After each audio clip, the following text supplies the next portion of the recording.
السلام علیکم ورحمۃ اللہ۔ میرے پیارے بھائیوں اور میری معززات ماؤں بہنوں اور بیٹیوں،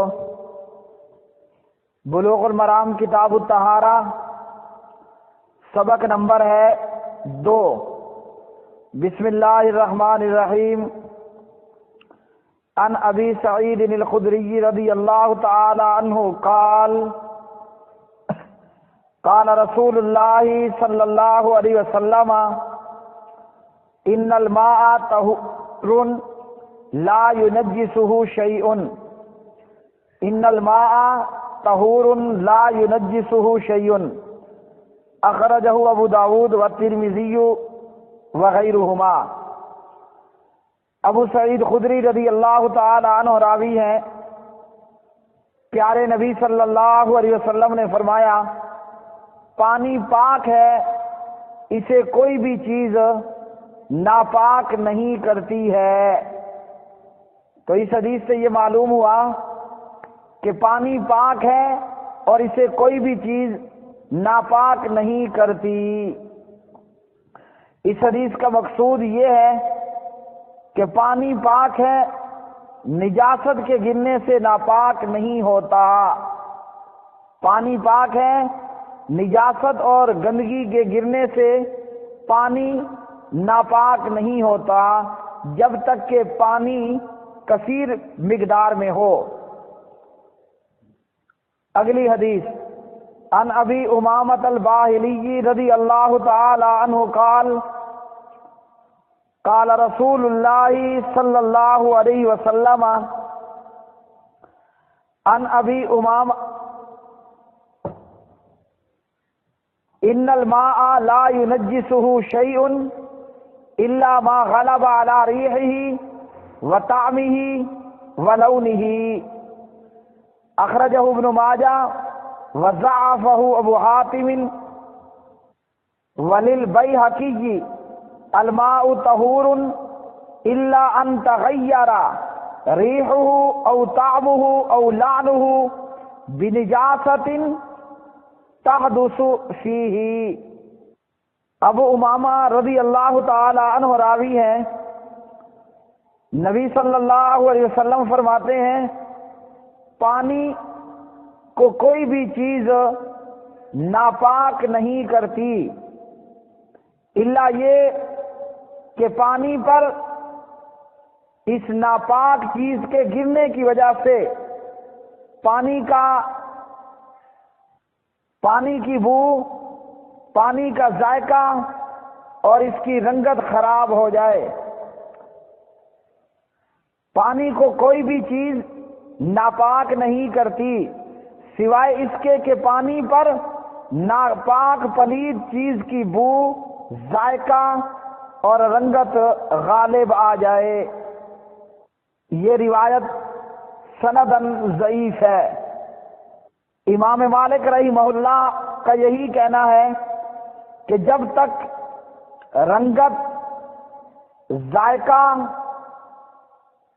اور بو یہ پانی کی درست رہے، پانی پاک ہوتا ہے۔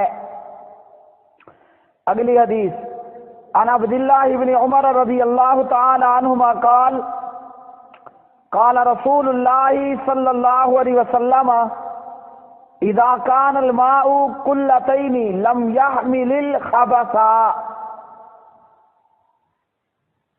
وفي لفظ لم ينجس اخرجہ ابو داود وغیرہ۔ عبداللہ بن عمر رضی اللہ تعالی عنہما راوی ہیں۔ نبی کریم صلی اللہ علیہ وسلم نے فرمایا، جب پانی کی مقدار 2 بڑے مٹکوں کے برابر ہو تو وہ نجاست کو قبول نہیں کرتا، یعنی پانی نجس ناپاک نہیں ہوتا ہے۔ اس حدیث سے معلوم ہوا کہ اگر پانی زیادہ مقدار میں ہے اور اس میں کوئی نجاست گر جائے تو وہ پانی ناپاک نہیں ہوتا ہے۔ امام مالک اور ابو امامہ کی اس ضعیف روایت کے مطابق ہاں اگر اس کا ذائقہ، اس کی رنگت اور اس کی بو یہ تبدیل ہو جائے تو پھر وہ پانی ناپاک ہوگا۔ دو بڑے مٹکوں کی جو مقدار ہے وہ موجودہ زمانے کے پیمانے کے مطابق 227 کلو گرام یعنی 5 من 27 کلو گرام پانی۔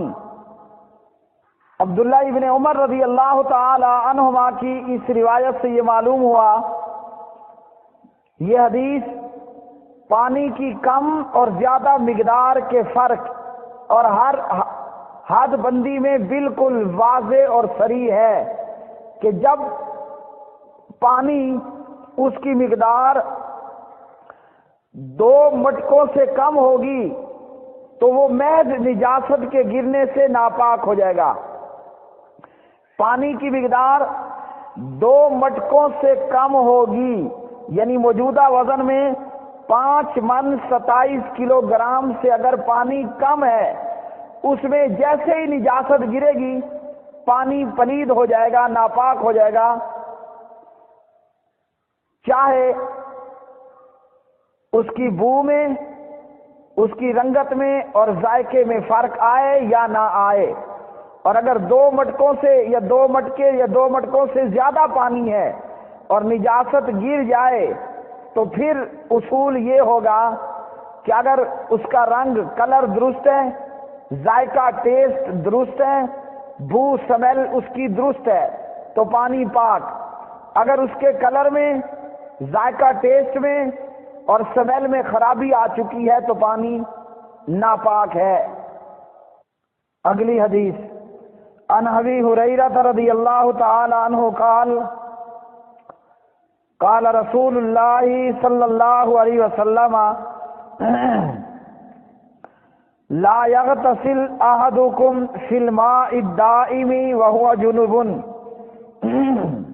اخرجہ مسلم وللبخاری لا يبولن احدكم في الماء الدائم الذي لا يجري ثم يغتسل فيه ولمسلم منه ولأبي داود ولا يغتسل فيه من الجنابہ۔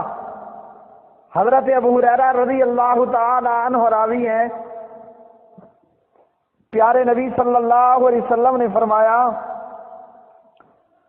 تم میں سے جو شخص حالت جنابت میں ہو وہ کھڑے ہوئے رکے ہوئے پانی میں غسل نہ کرے۔ اور صحیح بخاری کے الفاظ ہیں کہ تم میں سے کوئی بھی کھڑے پانی میں جو جاری نہ ہو پیشاب نہ کرے اور پھر اس میں غسل کرے۔ صحیح مسلم کے الفاظ میں فی کی بجائے منہ ہے، یعنی اس سے کچھ پانی لے کر غسل نہ کرے۔ اور ابو داود میں الفاظ ہیں کہ کھڑے ہوئے پانی میں غسل جنابت نہ کرے۔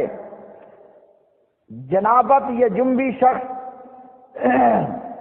جو جماع یا احتلام کی وجہ سے انزال ہوا ہو، منی نکلی ہو، بیوی سے جماع ہم بستری کی وجہ سے منی نکلی یا احتلام کی وجہ سے منی نکلی تو ایسی حالت جنابت کی حالت ہے اور ایسا شخص جنبی آدمی ہے۔ تو نبی صلی اللہ علیہ وسلم نے جنبی آدمی کو کھڑے ہوئے پانی میں غسل کرنے سے منع کیا ہے۔ کھڑا ہوا پانی اگر مقدار میں کم ہے، غسل کرنے والے جنبی نے غسل کیا یا اس میں پیشاب کیا تو یہ پانی ناپاک ہو جائے گا۔ تو پیارے نبی صلی اللہ علیہ وسلم کی حدیث سے ہمیں یہ معلوم ہوا کہ کھڑے پانی میں نہ پیشاب کرنا ہے نہ اس میں غسل کرنا ہے جنابت وغیرہ کا۔ اگلی حدیث عن رجل صاحب النبی صلی اللہ علیہ وسلم قال نہا رسول اللہ صلی اللہ علیہ وسلم ان تغتسل المرأة بفضل الرجل او الرجل بفضل المرأة وَلْيَغْتَرِفَا جَمِيعًا اخرجہ ابو داود والنسائی واسنادہ صحیح۔ ایک صحابی رسول یہ روایت کرتے ہیں کہ پیارے نبی صلی اللہ علیہ وسلم نے فرمایا، عورت مرد کے غسل سے بچے ہوئے پانی سے غسل نہ کرے، اسی طرح مرد عورت کے بچے ہوئے غسل کے پانی سے غسل نہ کرے۔ ہاں دونوں اکٹھے چلو سے لیں تو پھر کوئی حرج نہیں ہے۔ پیارے نبی صلی اللہ علیہ وسلم نے اس حدیث میں فرمایا کہ میاں بیوی جب اکٹھے غسل کر رہے ہوں تو ایک ساتھ ایک بالٹی ایک ٹب سے پانی لے کر غسل کر سکتے ہیں۔ عورت خاوند کے بچے ہوئے پانی سے اور خاوند بیوی کے بچے ہوئے پانی سے غسل نہ کرے، دونوں ایک ساتھ ایک بالٹی سے پانی لے کر غسل کر سکتے ہیں۔ اگلی حدیث عن ابن عباس رضی اللہ تعالی عنہما ان النبی صلی اللہ علیہ وسلم کان یغتسل بفضل میمونۃ رضی اللہ تعالی عنہا اخرجہ مسلم۔ ولاصحاب السنن اغتسل بعض ازواج النبی صلی اللہ علیہ وسلم فی جفنۃ فجاء النبی صلی اللہ علیہ وسلم لیغتسل منها فقالت له انی کنت جنبا فقال صلی اللہ علیہ وسلم ان الماء لا یجنب وصححہ الترمذی وابن خزیمہ۔ عبداللہ ابن عباس رضی اللہ تعالی عنہما اس حدیث کے راوی ہیں، فرماتے ہیں کہ پیارے نبی صلی اللہ علیہ وسلم اپنی اہلیہ اپنی زوجہ حضرت میمونہ رضی اللہ تعالی عنہا کے بچے ہوئے غسل کے پانی سے غسل کر لیا کرتے تھے۔ اسے امام مسلم نے صحیح مسلم میں روایت کیا، اور ابو داود، ترمذی، نسائی، ابن ماجہ وغیرہ نے یہ روایت کی کہ ازواج مطہرات رضوان اللہ علیہن اجمعین میں سے کسی زوجہ نے ٹب میں پانی کا برتن ٹب میں غسل کیا، پھر نبی صلی اللہ علیہ وسلم تشریف لائے۔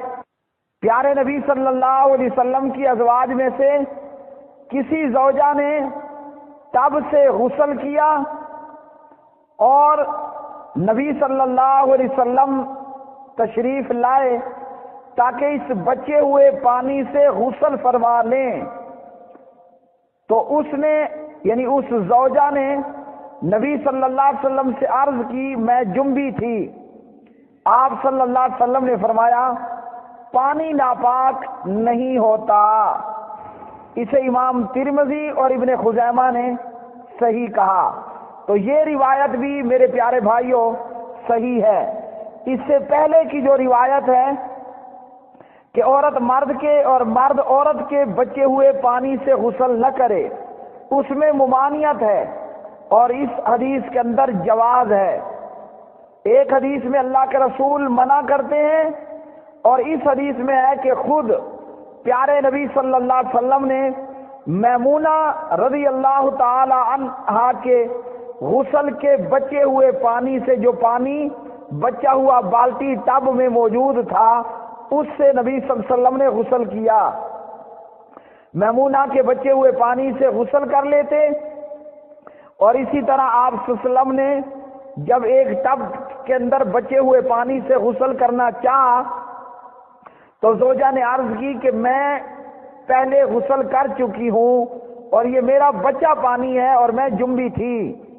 پیارے نبی فرماتے ہیں پانی جو ہے وہ ناپاک نہیں ہوتا۔ تو ایک حدیث میں ممانعت ہے اور ایک میں جواز۔ دونوں روایتیں اپنی جگہ پر درست ہیں، دونوں روایتیں جو ہے وہ صحیح ہے۔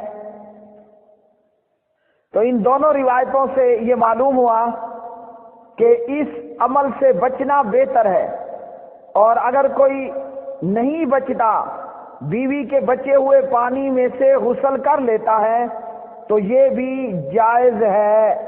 بعض دفعہ دو قسم کی روایات سندن صحیح ہوتی ہیں لیکن ایک دوسرے کی مخالفت میں ہوتی ہیں، تو وہاں افضل اور غیر افضل کا جو ہے وہ معاملہ ہوتا ہے۔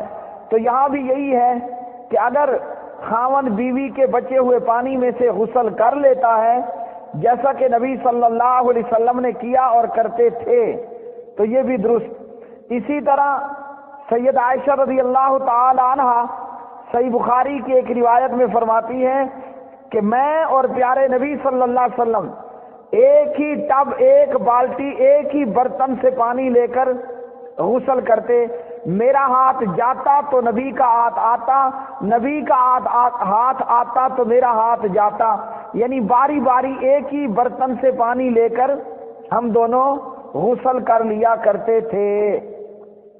تو میرے پیارے بھائیوں، ان بیان کردہ احادیث سے ہمیں یہ معلوم ہوا کہ پانی پاک ہے، پانی پاک ہے۔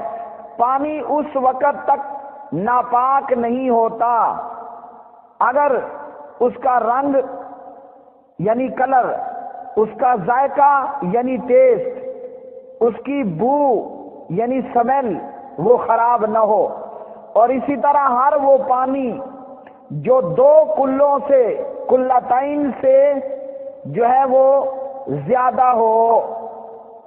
جب پانی دو کلتین یا دو کلتین سے زیادہ ہو تو وہ ناپاک نہیں ہوتا اگر اس میں گندگی گر جائے۔ ہاں اگر یہ تین اوصاف اس کے تبدیل ہو جائیں پھر پانی کا حکم ناپاک والا ہوگا۔ اور اسی طرح اگر پانی دو کلتین سے کم ہے اور اس میں گندگی گر جاتی ہے، بھلے ہی اس کا رنگ، اس کا ٹیسٹ، اس کی بو خراب نہ ہو، پھر بھی وہ ناپاک ہو جائے گا۔ دوسرا، ان احادیث سے ہمیں یہ معلوم ہوا کھڑے پانی میں نہ پیشاب کرنا ہے، نہ غسل جنابت کرنا ہے، نہ کھڑے پانی سے پانی لے کر اس میں غسل کرنا ہے کہ ہم غسل کریں گے اور پانی گر کر اس میں شامل ہو کر وہ اگلا پانی گندا ہو جائے گا۔ دوسرا یہ معلوم ہوا کہ خاوند اور بیوی ایک ٹب، ایک بالٹی سے پانی لے کر اکٹھے غسل کر سکتے ہیں۔ اس حدیث سے ایک یہ چیز معلوم ہوئی کہ خاوند اور بیوی ایک ہی باتھ روم میں اکٹھے بھی غسل کر سکتے ہیں مل کر، اور افضل یہی ہے کہ ایک دوسرے کا بچا ہوا پانی ٹب بالٹی میں استعمال نہ کریں۔ اگر کر لیا جائے تو یہ بھی اپنی جگہ پر درست ہے۔ اللہ سبحانہ و تعالیٰ سے دعا ہے کہ اللہ وحدہ لا شریک عمل کرنے کی توفیق عطا فرمائے۔ بلوغ المرام کتاب الطہارہ سبق نمبر تھا 2۔ واللہ اعلم بالصواب۔